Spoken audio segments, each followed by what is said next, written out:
So let's kick this off. A very warm welcome, Shankha. Before I start with your introduction, thank you. I'd love to thank you. Thank you so much for spending your Friday talking to us. I know you've had a very, very busy week, but you still took out the time to prepare for this and being with us. Thank you so much.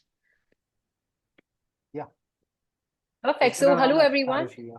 Yeah, hello everyone. Welcome to this webinar. As you know, we will be discussing CBAM.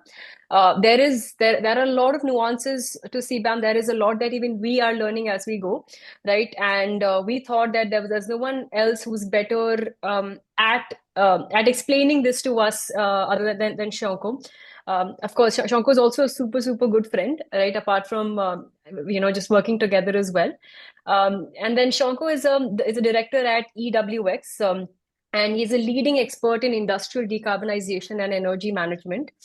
Shankha has over 15 years of experience in management and strategy consulting, and he has led over 25 decarbonization and ESG projects, and more than 50 water and energy management projects across multiple industries.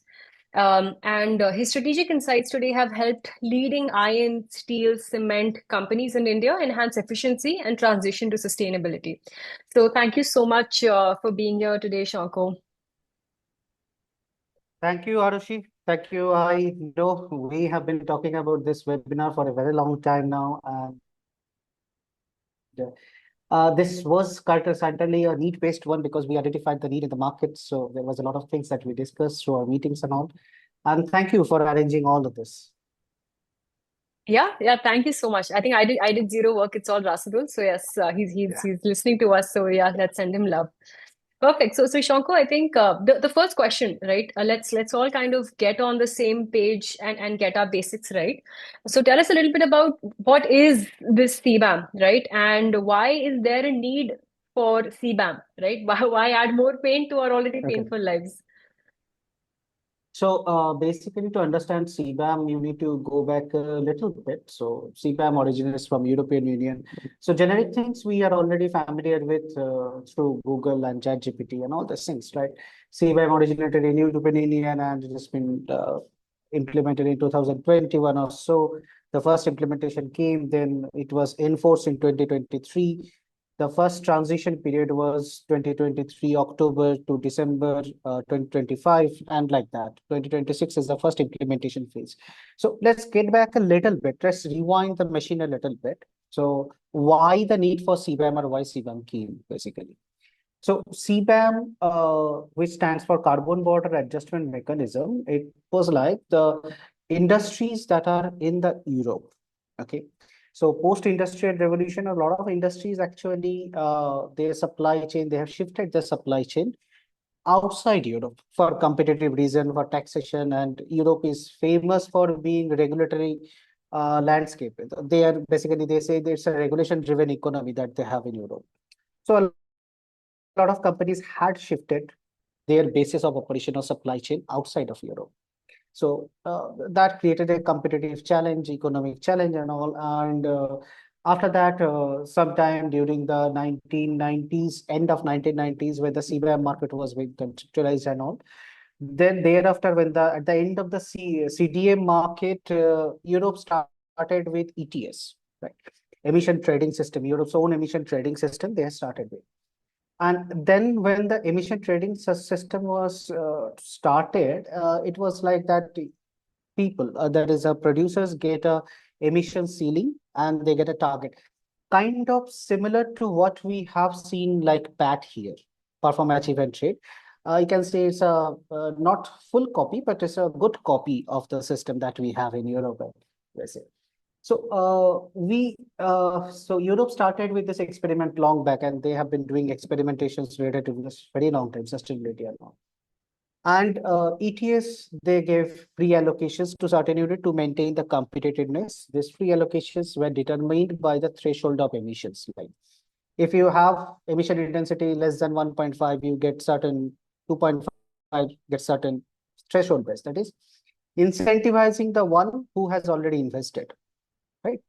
For emission reduction and all this technology. So Europe has a green taxonomy for a very long time right now and on. So So problem happened when Europe started charging for their domestic production, carbon taxes for their domestic production. But essentially, the people who were offshoring, so basically exporting a major part of the supply chain outside, they were not appropriately charged. So that became a disparity. So basically, from European companies' point of view, they were discriminated economically based on their location only. Right. And there were multiple discussions in European Commission for that and all. So it's like from the environmental point of view, it's like that I am not emitting, Europe is not emitting at Europe, but they are emitting somewhere else and a very worst capacity possible. So the point of the CBAM was to plug this loophole and basically hold everybody accountable the same way that Europe holds the accountability for the European companies. They wanted to hold accountability for the other supply chain members of the European companies. That is, if you are supplying to Europe, you have to have certain standards in terms of emissions and all. And we are not going to dictate that standard. Rather, we are going to create a market-based mechanism where the more emission that you have, the more unviable your product is for the European market. Right. So they have introduced the CBAM, that is, regardless you produce in Europe or you produce outside, you pay the carbon tax based on your specific embedded emission into tons embedded. That is tons imported, right? Now, a company which offshore this entire production with a very high, now the Southeast Asia and the other growing economies like Africa, South America, they are not famous for running their plants at the most efficient way, right? We are famous for our cheap product. We are famous for our low cost of deliveries and everything, not for significant investment or pioneering innovations in our process side, right?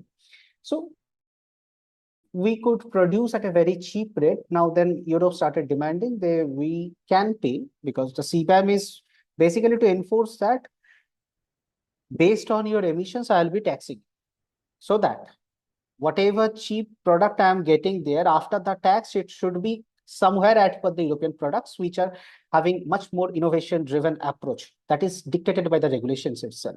So that is a point of CBAM, and CBAM was marketed, rather I'll say marketed as a climate-based instrument. So there are finance-based instrument, policy-based instrument, and climate-based instrument.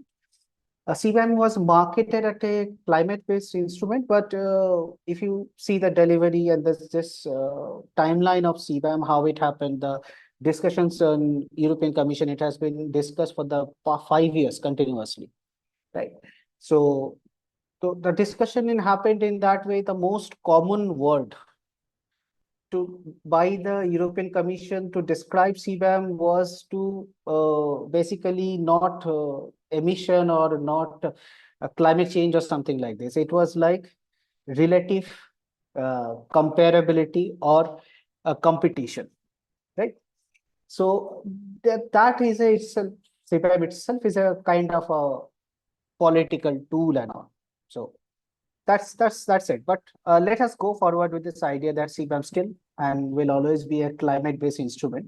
So this is the CBAM, and the need per se is the ideology behind this is if we have now supply chains are global these days. So, and if we have no matter how good a legislation that we have, any country, any territory, if in somewhere in the supply chain we are violating some fundamental things or principles, so that creates a negative impression for the whole of the supply chain and whole of our internal principles and ethics.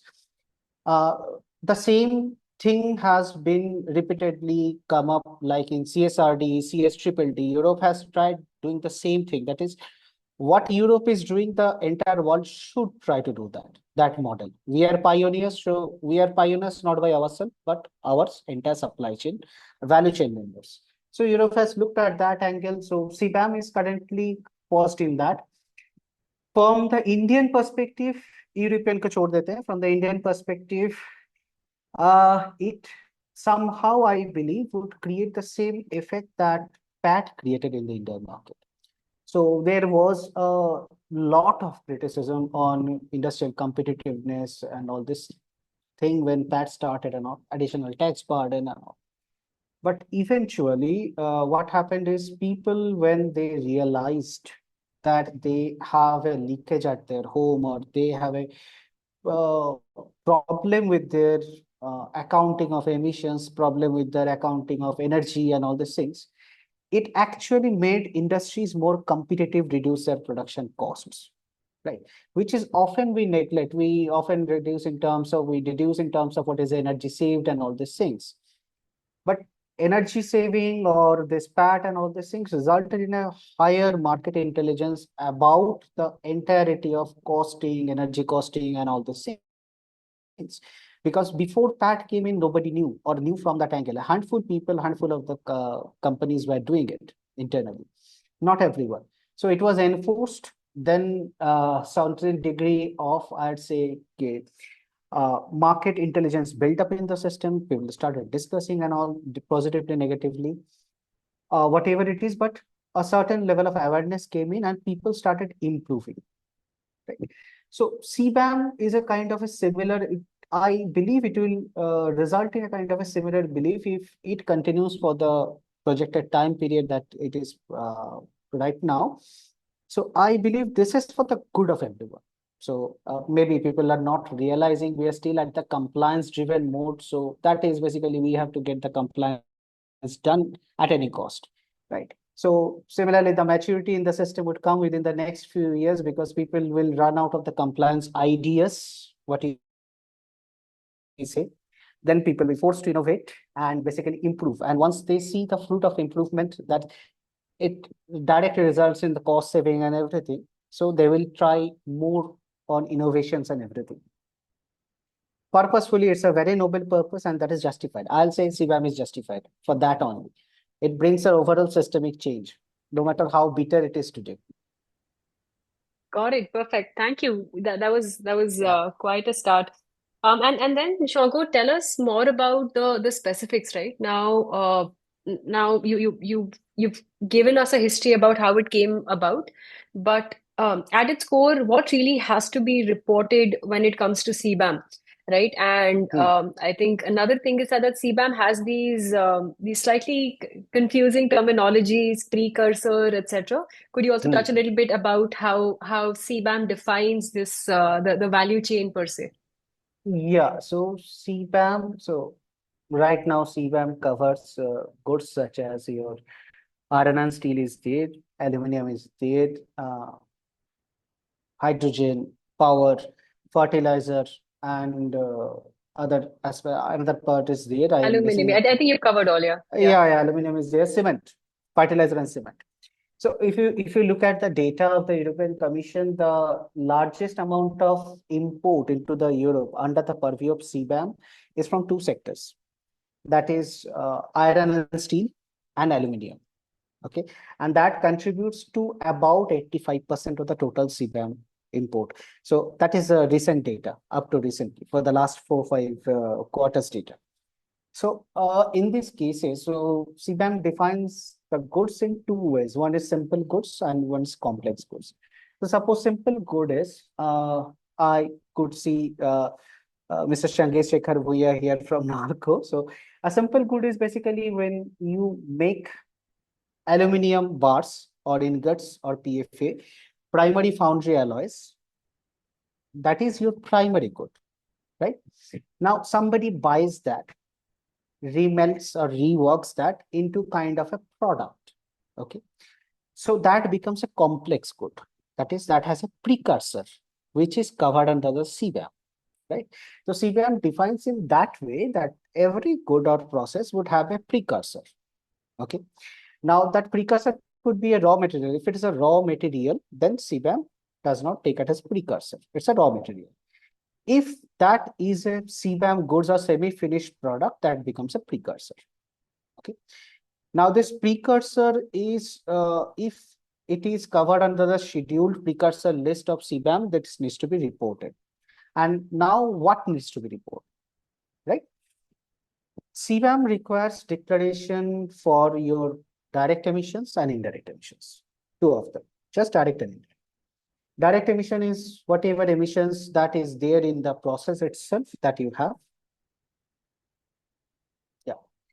The process emissions that you have, that is a direct emission, total different heads. So it is almost in sync with your GHG protocol, greenhouse gas protocol. The way we classify direct emission index is almost the same. Boundary is different. Accounting boundaries are different. So that's another challenge areas. So and indirect emission is through energy, through other gases, through heat that we have that is brought in. So these are the simple two things that needs to be reported. For some sector, they are covering the direct emissions. For some sectors, they are covering direct plus indirect emissions. For metal sector, as of now, iron and steel and aluminum, only the direct emission is right now being considered for CBAM taxes. They are taking the data for indirect emission, and in fact, there is a proposal that to include the indirect emission also under the ambit of the CBAM taxes, and also effectively it would become direct plus indirect for taxation purpose.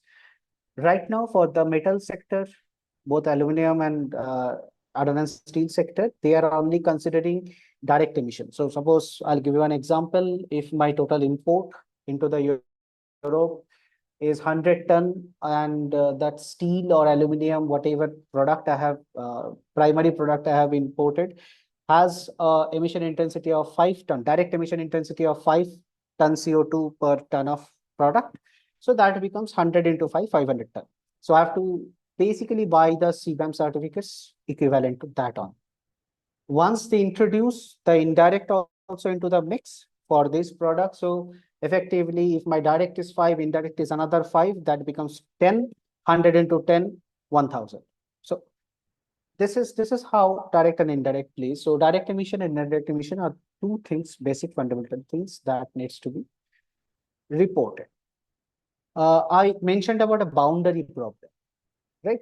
Boundary problem is CBAM has a defined boundary, what you can take as direct, what you can take as indirect. Okay. And which is also consistent with GHG protocol, because they have defined the boundary in a very narrow way. In a very short boundary, they have defined that this is the boundary of the process itself. And CBAM defines the boundary at the edge of the process itself. Anything non-process gets out of the boundary. One good example I can give is for the aluminum sector. All of the aluminum sectors are having CPPs, coal-fired, mostly coal-fired CPPs, because aluminum requires a huge amount of electricity to basically smelt the metal. So as per GHG protocol, your entirety of the emission of the CPP gets included as a direct emission. Okay, because the CPP is inside your plant boundary as per the GHGP. In CBAM, CPP is outside of the process boundary. So any electricity you bring in, you have to separately calculate the emission factor for the electricity, because that becomes a scope as per CBAM. So we have this boundary differentiation, and things needs to be accommodated in that way on in CBAM. That is the only difference I could easily point out right now. There are a few minor areas where it is also different. Some methodology, some emission factors, and also this. So there are differences, but mostly consistent. Direct and indirect emission, precursors. If I am utilizing a CBAM product for producing another CBAM product, the first CBAM product becomes my precursor. That's a simple explanation. Got it.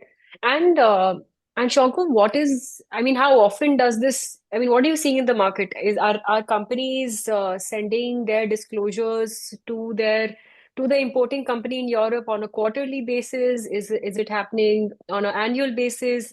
Is it a structured process today? Is it an unstructured process today? Based on your experience, what are you seeing in the market? Okay, so we are seeing a lot of things in the market right now. So around 16, 17 companies we are working with. So we are seeing that some people are collecting and aggregating data and doing the due diligence on a monthly basis.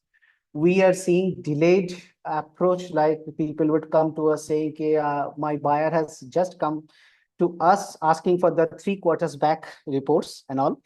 So we are seeing everything, but as per the legality stands that it requires a quarterly disclosure.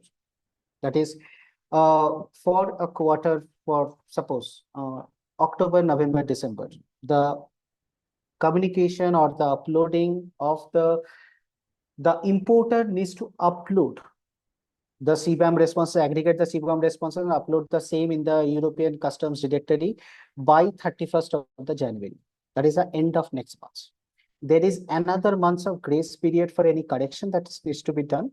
After that, there is no provision for correction and all. They have to write to the European authorities and national competent authorities. That's a long process. That's a long legal process. But 1 month, the compliance deadline is 1 month after the end of a particular quarter, right? And mostly people are following this quarterly approach also. So people are following this, and we get requests for data validation verification every quarter from people, clients, and typically it gets over by 15th of the next month. So that is by 15th January, we are done through all this verification, validation, whatever it is. Because then it needs to go to the importers, they need to combine and they need to submit within 31st. So it becomes a daunting task after the first month of every quarter. Got it. Understood. Understood. And Shanko, here for say if I am submitting my CBAM data, right, I have to also collect data from my suppliers, right? Right. Right. How do I ensure that that data is correct, right? On the data that they're providing me. Okay. Let's understand one thing. CBAM applies, there is an applicability or boundary of application of CBAM. So such as, so I am supplying a product to the Europe. Okay. Now I am situated here in India, but I am securing another precursor that from maybe Brazil. That Brazil guy may be securing another precursor from Argentina. Okay. CBAM does not say that I, as a operator, I would stop at Brazil itself, okay, or my tier 1 supplier.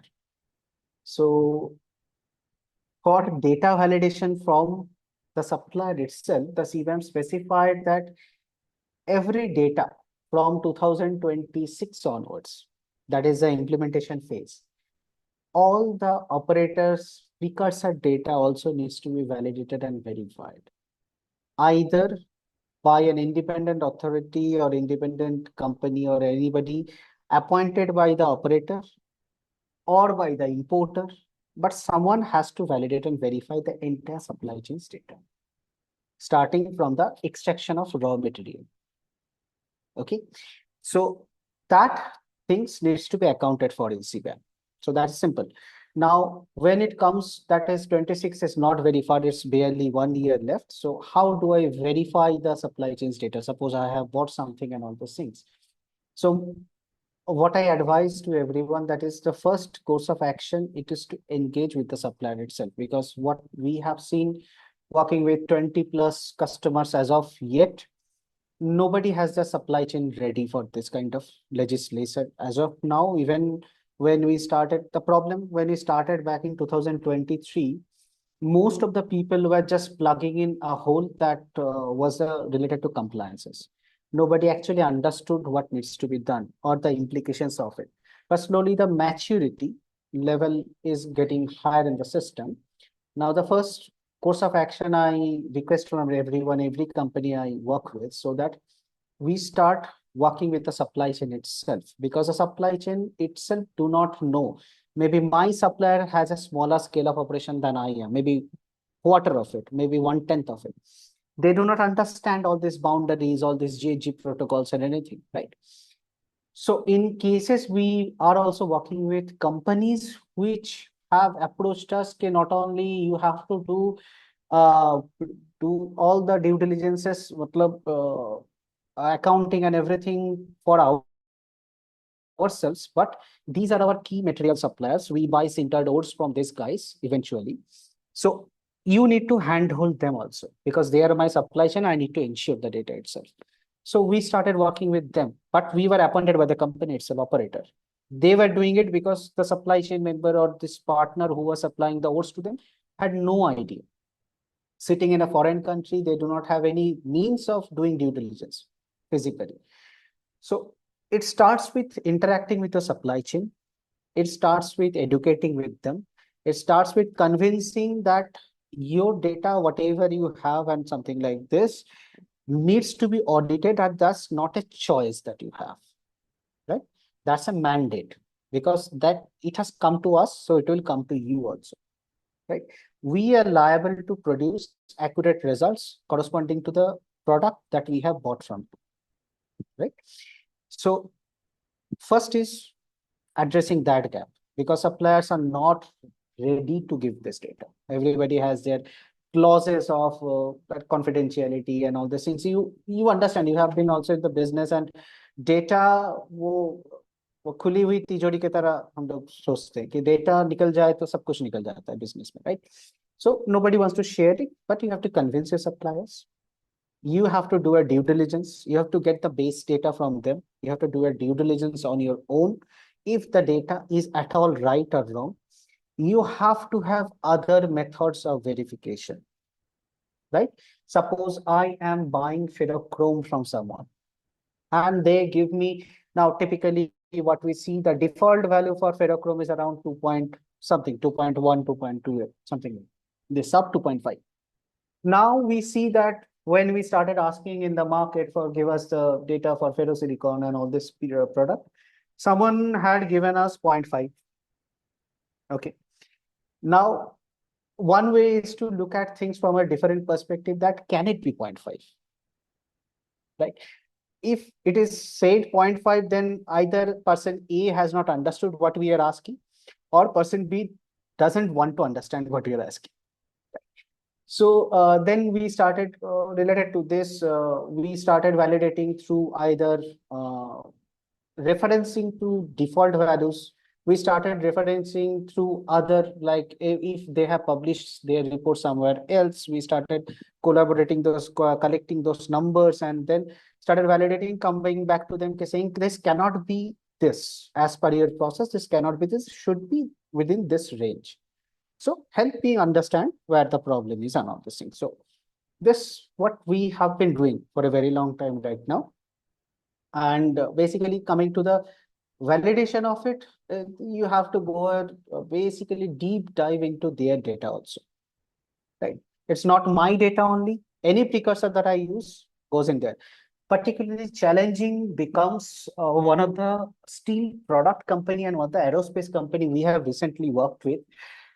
Everything, their 95% of the products are coming under CBAM precursors. Okay, 95% of the input itself, and they are sourcing from major manufacturers, like their data and all, but nobody wants to disclose their CBAM responses or CBAM emission factors in public channels or the supply chain. So we had to, now even if they're buying from category A exporters who are themselves disclosing through CBAM and all, they would not share that data, specific embedded emission, with us. Okay, and we cannot do anything until unless they share, because they have aluminum components that they are coming, bringing in, forging it, and all these things. So we have to know what is the specific embedded emission of that precursor, that is raw aluminum. Okay, so we followed up with the clients and they said them, okay, we are ready to sign all the NDAs that you can throw up at us, because this is a compliance. We have no option but to report, right? So please give us. Though incidentally, it happened that I was also working with one of the companies they are buying from, but still we are having NDA, so the proper channel has to be maintained and all. So eventually, around 80 to 85% of the companies we have tried, and we could successfully establish traceability of verifiable data, right? As of now, rest 20% is still, that would be missing link. So that is something we are not looking forward to solve within the next few months, because these are small players who doesn't have any basic understanding of it. So their before the enforceability comes in, kicks in, we have to have a level of engagement and basically bringing up to our level of understanding and all. So that kind of challenges for verification of the supply chain data that we are looking for as of now. Noted, noted. Got it. I think Shankha also wanted to get into certain specific questions, right? That so if someone imports raw material or semi-finished Mm. precursors from EU itself, Mm. right, and Oh, makes certain products from it, okay. right, Yeah, yeah. is what is the applicability of CBAM in this case? Okay, so it's a very, very good question, very intriguing question that we do not get often. So as per the rule that says that any product that you bring in from anywhere in the world, you have to account that as a precursor. So Europe is also not excluded in that. Okay. And now there is one funny thing. So Europe is famous for legislation first, amendments later, right? In India, we do a reverse approach. We we deliberate for 10 years, then eventually the legislation doesn't come up. But Europe is famous for legislation first, then amendment later. Okay. So when they started with this clause that anywhere in the world you have to compute the this emission profile and all this submit to Europe. So what is happening? The European companies who are producing that metal or maybe semi-finished goods, they are already covered under the ETS. Okay. They're exporting to India. The value addition or emission addition is there, and they are again re-importing on the ground of CBAM, on the basis of CBAM. Okay. Now, CBAM had a baked-in provision, okay, whatever the embedded emission that you have paid for, already paid for in ETS, there at the source in Europe, corresponding to this product, would be nullified. That is, your CBAM liability will be computed based on whatever your exit, that is, export emissions were. In this particular case, where a European product is basically shipped outside of Europe, processed there, and then re-imported. It happens. It's very common. So, but right now they are proposing an amendment to that, and they are saying if the production of the semi-finished precursor happened in Europe itself, then you do not need to consider that as a precursor, right? So, so that is, you consider that as a precursor, you consider that everything is there, just you take zero as emission factor, embedded emission factor, because the originally emission has already been accounted for in the Europe. So there is no need for double taxing, or there is no need for double accounting that can result in an error. Okay. So very good question. Yeah. I wouldn't have guessed that. I really, that's very, very interesting. I think another one that now can these European companies or my European buyer, can they Mhm. legally discriminate against me, right? Because of my emission status, because it's high, etc. Yeah. Or are you seeing any of this happening? There are a few cases, there are a few complaints that has happened during the very initial days and all.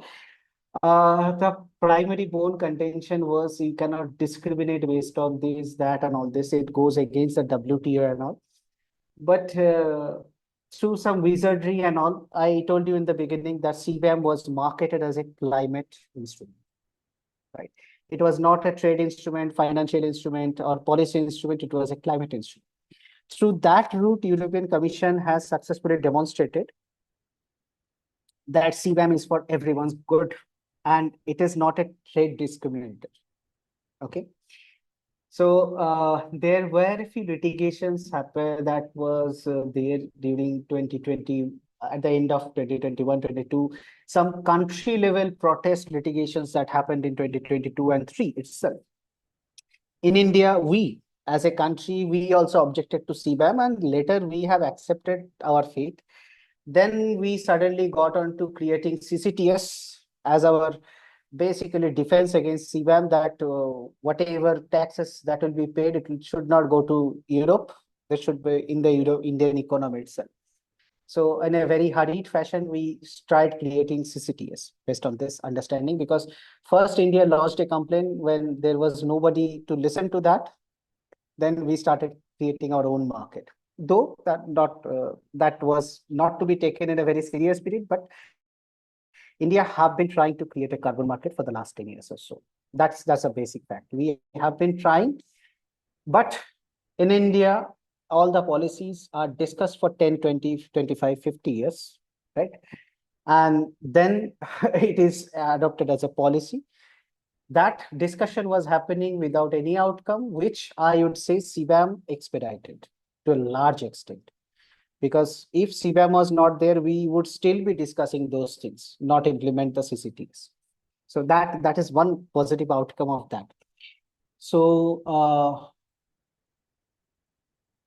they can discriminate you, they can discriminate a country level supplier and all these things purely based on companies can say, I would only buy if your product is having this specific embedded emission.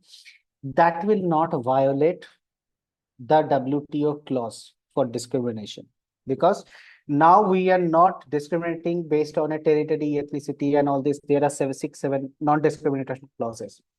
We are purely saying it's a product, it's a company is having their option, exercise their option of basically setting product criteria or quality criteria. So yes, we do not have, as a country, we also do not have any legal option to exercise to oppose this thing as of now.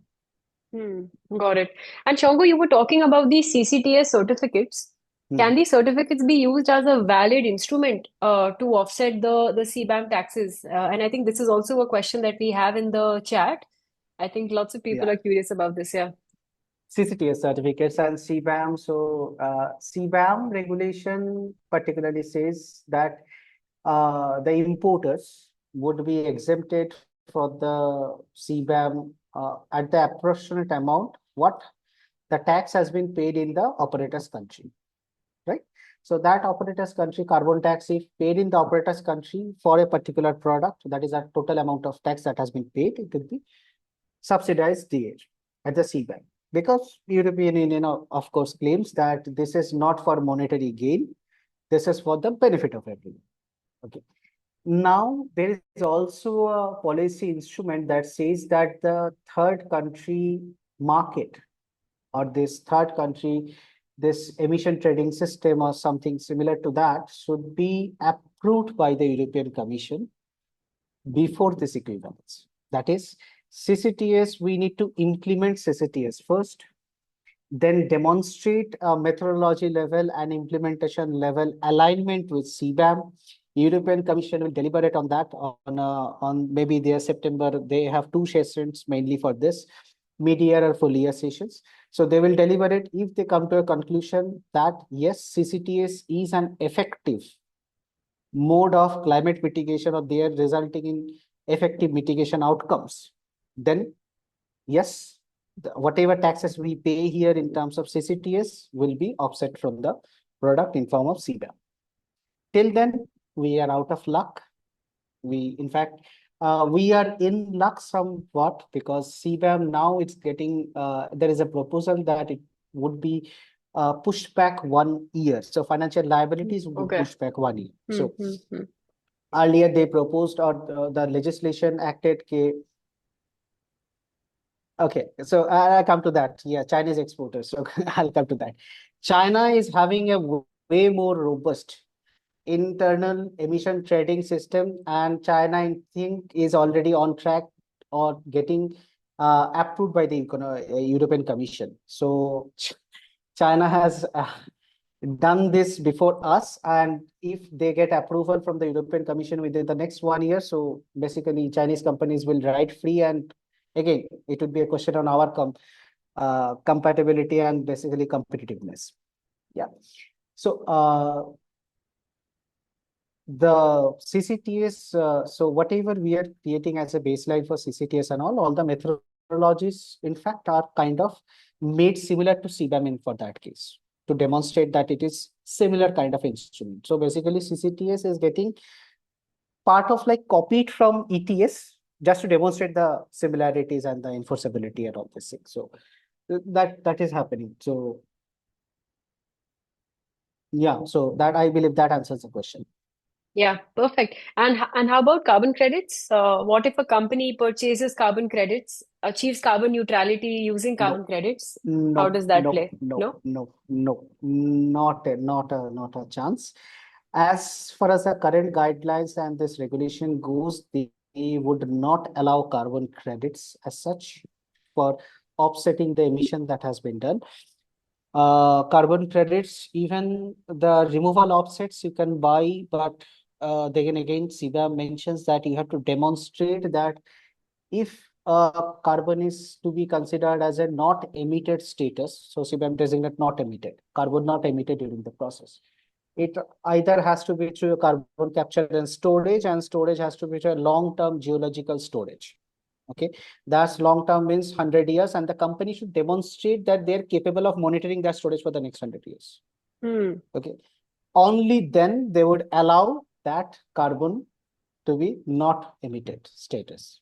Okay, so pure carbon credit and all, I know a few companies, I'll not name them, but they initially they started showing, okay, we are offsetting through this, we are offsetting through that, and all those things. So as of now, today, all of the European buyers they are working with, so they have rejected that notion that you can offset and all. So that results from there. Got it. Okay. Yeah. So, Shankha, we're in the last 15 minutes. We typically Yeah. reserve the last 15 minutes for the audience, right? Mhm. I believe we've taken the two existing questions that we had. Mhm. I'm opening up one more question that how's PCF and CBAM be linked? Right. I also have Okay. another very similar question in the chat on my Mhm. personal chat, and you can maybe answer too. Mhm. Right, like LCA, PCF, EPD. Talk about all of these that Mhm. can this data be used for the CBAM reporting. Mm, see, the primary differentiator I told you that the between everything else and CBAM is the boundary conditions. The PCF, LCA, they have a different boundary for life cycle boundary considered for a particular product. And CBAM has a different boundary. And your normal GHG accounting has a different boundary. So it's about boundary. So CBAM has a much narrower boundary compared to everything else. If we consider LCA and PCF, so LCA and PCF, there are stages like A1, A2, A3. A1 is material extraction, transportation, and processing at the facility. So if anybody can find the A3 data only, not the entirety of the PCF value, right? For a maybe ferrochrome, I am looking at the entirety of the life cycle. So A1 to end of life C, A to C. So if I can take the value only for the A3 state. Okay. And then again, I need to see what are the precursor that was there. If that precursor is CBAM precursor, then it's a modified A3, right? So the boundaries, just because the boundaries are different, that makes it difficult to accept those values as a valid precursor's emission factor because we do not know what the exact amount of CBAM precursor was there in that A3, right? So this makes it difficult. So rather than relying on values like LCA, PCF, and all these things for CBAM, it is better to go to the supplier and ask them for it. If they are not providing or they don't have technical capabilities, work with them to gather the data or generate the data itself and verify it yourself because there are different boundaries. And in fact, one of the few clients we are working with, they are like having a chaotic meltdown right now because their corporate GHG accounting is having one boundary, CCT is having a one boundary, CBAM is having one boundary. They are going for product certifications like LCA, PCF, that has another boundary. So they need to track the emissions and boundaries separately, baseline recalculations, everything has to be done separately corresponding to each boundary, right? So this is much like a chaotic situation that we are seeing right now, and this is not curable. So this disease is going to go up in complexity. Yeah. Yeah, wow. Yeah. And I think someone has a question that I think so. What can companies do, right? Are there any ideas that you can share with us on how companies can go about reducing the emission intensities of their product? Hmm. Okay, emission intensity. So basically, to reduce the emission intensity of your product, you need to have a wholesome decarbonization approach. Okay, that's one thing. So paper. So there is a saying in our line of work that papers and presentations go a long way, but that way ends somewhere, right? So so that's one thing. So you need to decarbonize. You need to strategically decarbonize your product and your supply chain. And this idea of net zero and everything, that also results in the similar kind of a scenario where your entire product portfolio's emission is reduced and you have that competitive advantage over others. We are also working with a few clients whom we are handling the entire decarbonization process for we have a 3-4 years time horizon, and we are exactly doing that to basically gain value out of it. Because you understand that the sustainability decarbonizations are in balance sheet is always a negative item, right? It's a cost center, not a profit center for the companies itself. Now, our job in there is to make it to a profit center so that we have competitive advantage. We have advantage in terms of product pricing, placement, and market, where we can get a premium for the decarbonized product itself, right? So, wholesome decarbonization we did take up. For quick decarbonizing effort, you can do, like I told you, carbon credits are not allowed for CBAM. But if you can demonstrate that you are buying physical renewable energy or physical green energy sources like your maybe biodiesel, if you switch from diesel to biodiesel, if it is B20, then you reduce emission for that 20%. So that kind of measures you can quickly explore. But for electricity, you have to demonstrate that the electricity is coming from 100% green sources or renewable sources. And uh, one good aspect I'd like to talk about that RECs. Many of us are thinking of RECs and buying RECs as of now because it's a regulatory instrument as of here, and we need to buy that and all those things. So typically, CBAM does not allow this kind of energy attribute certificates or energy attributes if it is unbundled. If it is bundled, no problem. If it is unbundled, there is a problem because you never know if somebody has double claimed that. Somebody might have claimed that as a renewable energy and sold off the certificate to for someone else's consumption. That creates a double accounting of zero emissions, right? So unbundled, we have a problem in establishing basically the validity of that. Got it. Got it. Shankha, we have a few more questions in the chat. The next one is that can you and this is Gautam's question. Can you discuss the difference between EU CBAM and UK CBAM? Yeah. Okay. It's going to be a very long discussion then. Yeah. So, but prima facie, UK has learned a little bit from the EU's methodology and experimentation. UK CBAM kind of same, but a little bit easier on everyone. So from the regulatory point of view, it's a little bit easier. Almost everything is same. The accounting methodology, they are strictly following the GHG protocol, and their boundary definition slightly different, but almost the same, right? Not much. Their compliance period also is not quarterly, but annually, right?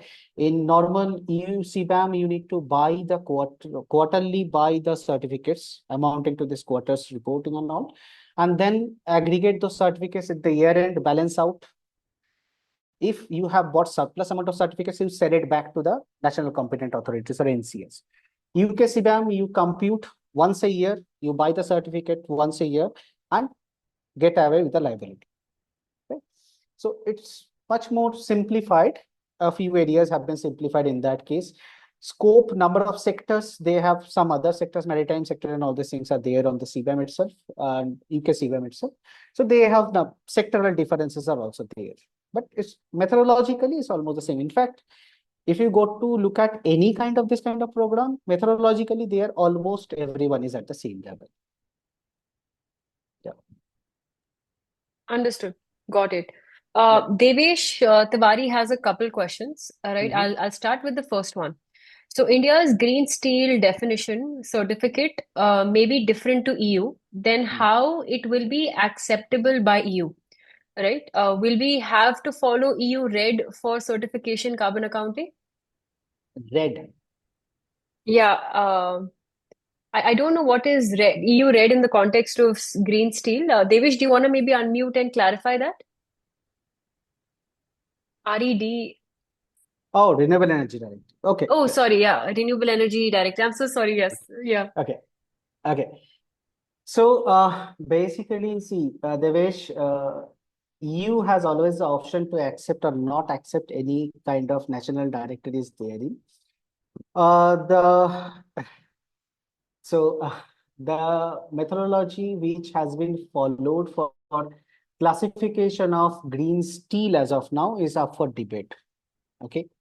The methodology itself is not very clear as of now, and there were no methodology or consultation papers that came out.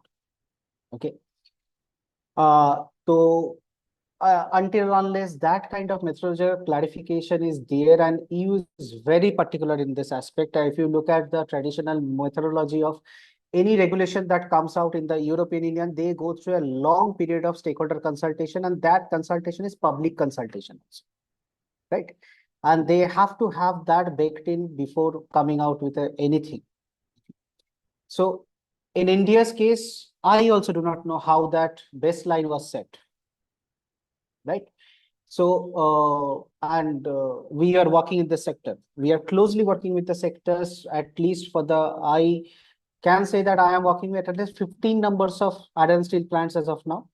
I am also surprised to see that number, how it has been derived, right? Because we do not have any clarity on that. So European Union, they might not accept that number. So it's a national directive, it's a national classification, very good, very well. European Union has a discretion not to honor that, right, in their CBAM calculation, because there is something called a tax revenue that is involved. If they honor that or something like that, that might have some implication on the applicability of their own platforms and their own projects or policies.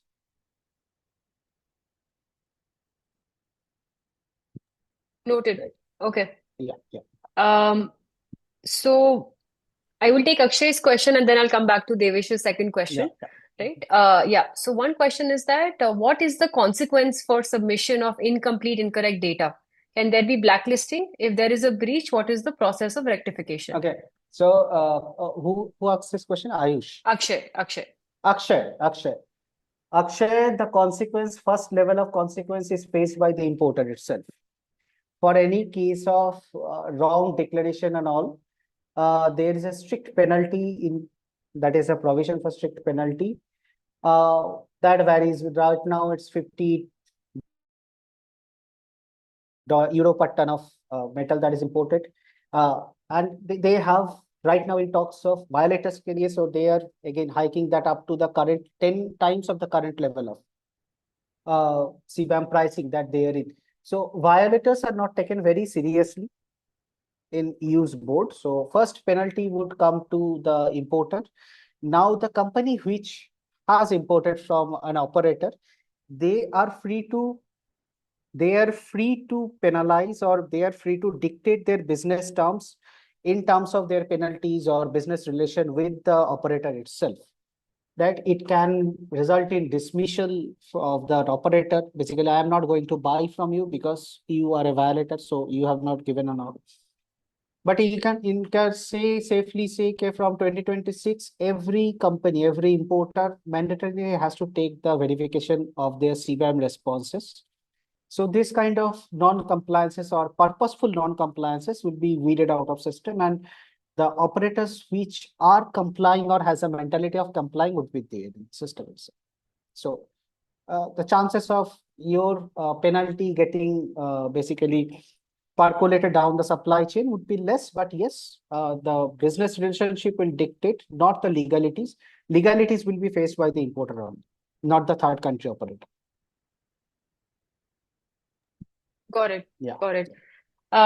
So Shankar, two last questions. Yeah. One is coming from Devesh again, and one Yeah. is I don't know their name. It says iPhone, right? But Yeah. yeah.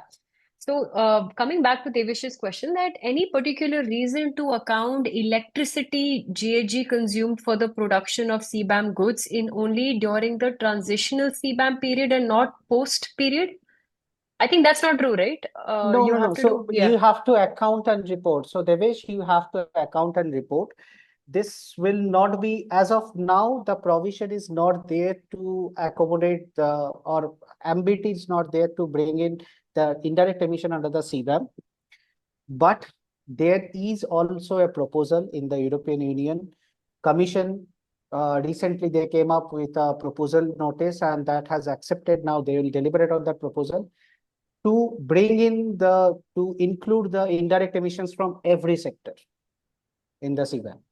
Because if you traditionally look at it, the iron and steel, and especially you take around, I told you, the 80% of the mix is iron and steel. Out of the total mix, 40% is iron and steel, 40-50% iron and steel, right? The 20% is pure aluminum, another 20% you can take is mixture of aluminum and iron and steel. So if you look at it, we have a very dirty electricity grid compared to the EU, right? And it is a cognizance of the commission that we need to account for that indirect also, right? So there is a provision, there is a proposal that is getting discussed, that is, should we bring this indirect emission under the ambit of this? Okay. And it was not brought in the first go because it will create a lot of trouble in the system. For direct and indirect, for metal industries, it would create a lot of trouble and competitiveness, and there was a very much of a pushback during the public consultation itself, because the companies absolutely, they, some of the biggest importers, they knew that their indirect emission is way large. Okay, but now they are also discussing the possibility of bringing in the same thing. Got it. So, folks, we are right on time, right? So, so that's why we're going to stop taking questions now. If you have any more questions, do write to us. I'm taking our last question, which, Yeah. again, I'm so sorry I don't know your name, but this is a long one, Shanko. So, if there is a good relationship between EU importer and domestic exporter from India, then they Mhm. can share cost and buy EUAs in advance to lock in price. Means they can start buying Mhm. EUAs to hedge against price rise already.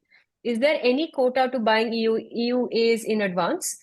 If no, then this cost Okay. could be lower compared to upcoming cost if the Mm, exporter doesn't immediately decarbonize.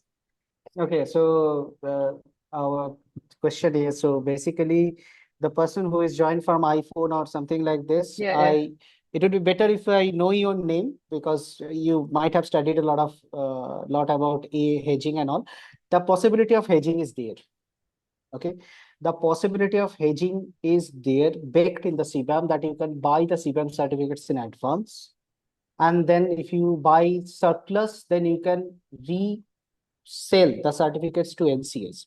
But to protect the NCAs against hedging also, there is a limit that you can transfer back maximum 30% of the liability that you have. So suppose if you have a liability of 1,000, you have bought 2,000, so you can sell back up to 300 only. The rest you have to absorb. So that's the protection and enablement of the hedging itself. Got it. Thank you.